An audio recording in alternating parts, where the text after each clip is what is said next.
24 আওয়ার্সের মধ্যে ধর্ষককে ডেকে এনে বাইতুল মুকাররমের স্কয়ারের সামনে লক্ষ মানুষের চোখের সামনে ফাঁসির রশিতে ঝুলিয়ে দেয়া হতো।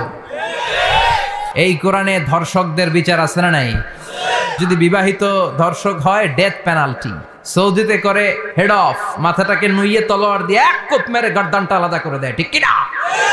এই কোরআনের আইন দিয়ে আমার দেশ চলুক, আমরা চাই কি চাই না?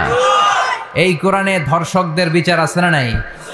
অবিবাহিত ধর্ষক হলে 80 ব্যাট, 100 ব্যাট। আর যদি বিবাহিত ধর্ষক হয় ডেথ পেনাল্টি। সৌদিতে করে হেড অফ, মাথাটাকে নুইয়ে তলোয়ার দিয়ে এক কোপ মেরে গর্দানটা আলাদা করে দেয়, ঠিক কিনা? অনেক দেশে ডেথ পেনাল্টি করে হ্যাঙ্গিং এর মাধ্যমে, ফাঁসির মাধ্যমে।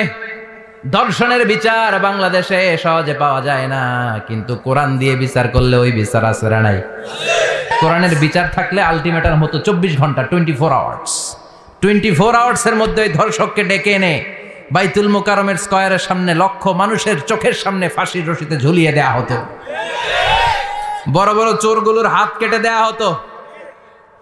কলা চোর, ডিম চোর, মুরগি চোর না, বড় বড় সাইজের চুরি যারা করে 1000 কোটি টাকা মেরে দেয়, দেশের 12টা বাজিয়ে দেয়, দেশের 10-এর সর্বনাশ করে, সিমেন্ট খাইয়া, টিন খাইয়া, রড খাইয়া সব হজম করে। ব্রিজ ভেঙে গেলে ব্রিজের ভেতরে পাওয়া যায় বাঁশ, তার মানে রড গেছে কই? হ্যাঁ, পেটে। এগুলোর এক একটার পেটে 10টা করে পাকস তুলে দিছে আল্লাহ। 10টা স্টোমাক না থাকলে রড হজম হয়? কথা কয় না। এগুলোর বিচার হওয়ার দরকার আছে না নাই? কোরআনের রাজ যদি কায়েম হয়, এই সবগুলো বড় বড় চোরের বিচার হবে। লাইভ ব্রডকাস্টিং হবে টিভিতে, আমরা সবাই দেখবো কেমন করে তাদের হাত কাটা হয়। ওই সমাজ আমাদের দেশে চালু হোক, আমরা চাই কি চাই না? তাহলে সোজা সাপটা হিসাব, এই 4টা জিনিসের বিরুদ্ধে কেউ অবস্থান নিলে তাদের বিরুদ্ধে আমাদের অবস্থান, জোরে কোন ঠিক কিনা? আর এই 4টা জিনিসের পক্ষে যারা কথা বলবে তাদের জন্য আমাদের অন্তরে দোয়া আছে না নাই? এক হচ্ছে আমার রব, 2 হলো আমার ইসলাম, 3 হলো আমার পেয়ারা নবী, 4 হলো আমাদের আল্লাহর দেয়া সংবিধান কোরআন। এই 4টা জিনিসের বিরুদ্ধে কথা বললে খবর আছে না নাই? এই 4টা জিনিসের বিরুদ্ধে কথা বলা হবে। মুসলমানদের দেশে এই 4টা জিনিসকে কটূক্তি করা হবে, অপমান করা হবে, আর এর বিরুদ্ধে প্রতিবাদ আসবে না। মুমিন চুপ করে বসে থাকবে, সেটা মুমিন নয়, সেটা মুনাফিক। চিল্লায় বলেন ঠিক কিনা? এজন্য এই 4টা জিনিসের বিরুদ্ধে কথা বললে প্রতিবাদের ঝড় তোলার দরকার আছে না নাই? রাজি আছো মুসলমান? দুহাত উঁচু করে আল্লাহর দেখা। আল্লাহ আমাদের স্লোগানকে কবুল করো। এই 4টা জিনিসের জন্য ভালোবাসা আমাদের অন্তরে তুমি স্থান করে দাও। এগুলোকে পুঁজি করে যেন আমরা জান্নাতের অধিকারী হতে পারি, তুমি তৌফিক দাও। আর জোরে পড়েন আমিন। আজকে আমরা যে বইটা থেকে কথা শুনবো, বইটার নাম কি বলেন? আরো জোরে বলেন, কি নাম? আমাদের আখিরাতটাকে সুন্দর করার নিয়তে কোরআন থেকে কিছু কথা শুনবো ইনশাআল্লাহ। পড়েন আরো জোরে পড়েন ইনশাআল্লাহ। আমাদের সবকিছু হয়ে যাচ্ছে শো অফ, মাহফিল হয়ে যাচ্ছে শো অফ, আলোচনাগুলো হয়ে যাচ্ছে শো অফ, লোক দেখানো ভাব। অন্তরে ইখলাস নাই, আল্লাহর প্রতি দরদ নাই, স্রষ্টার প্রতি অগাধ বিশ্বাস আর ভালোবাসা নাই।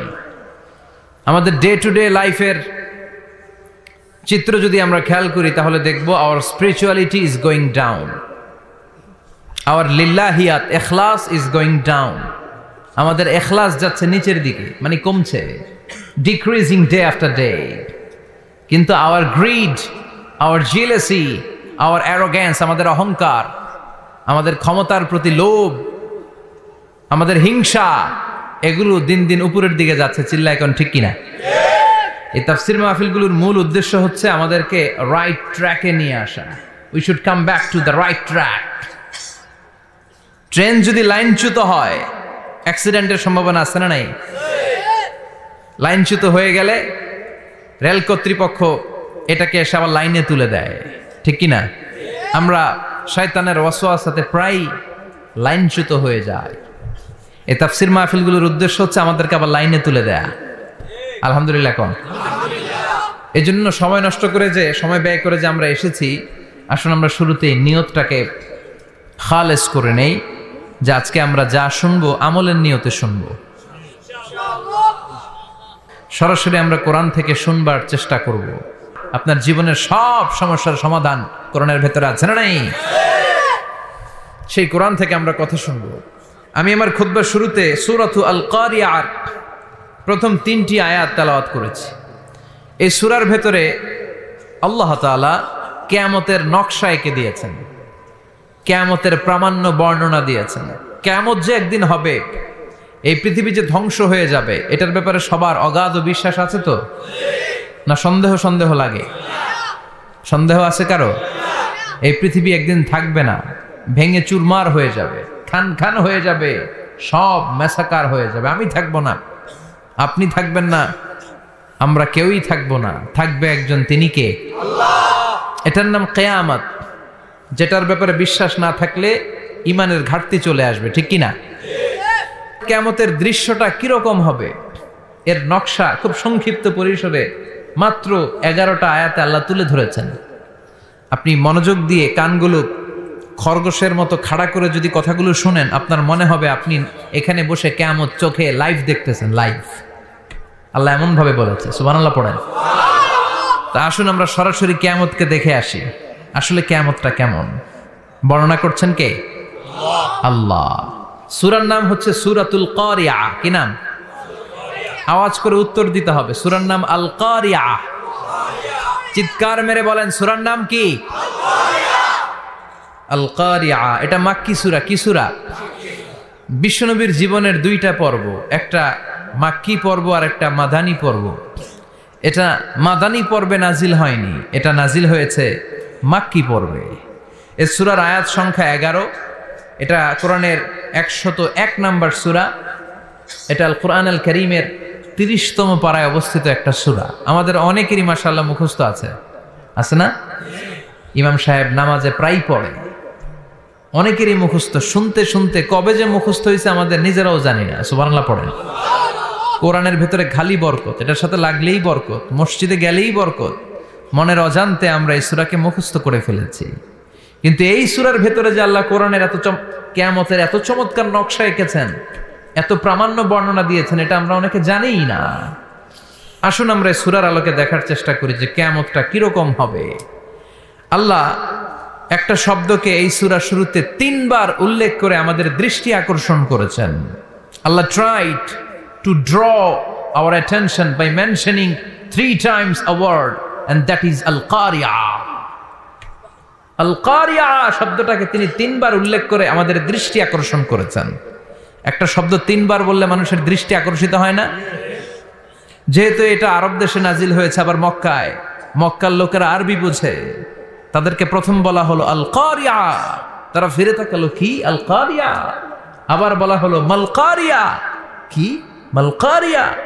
আবার বলা হলো ওয়ামা আদরাকা মাল-কারিয়া। আবার তারা ফিরে তাকালো। দৃষ্টি আকর্ষণের জন্য আল্লাহ তাআলা 3 বার এই শব্দটা বলেছেন।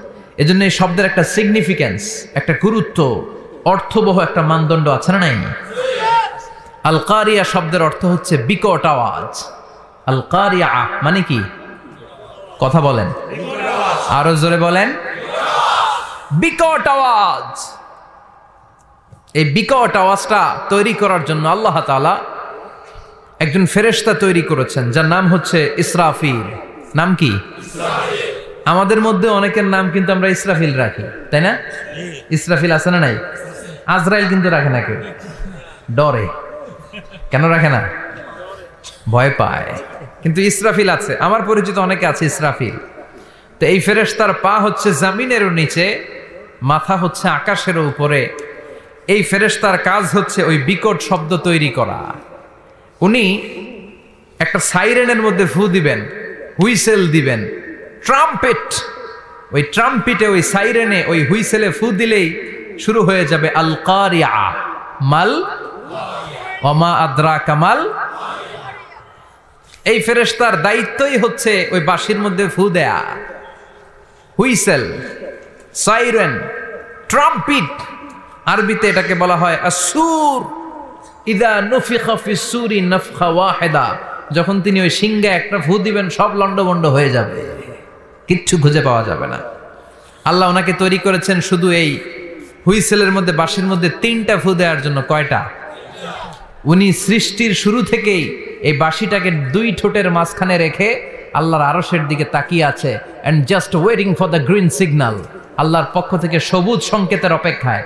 যখনই আল্লাহর অর্ডার করবেন তখনই শুরু হয়ে যাবে আল কারিয়া মাল ওমা আদরাকা মাল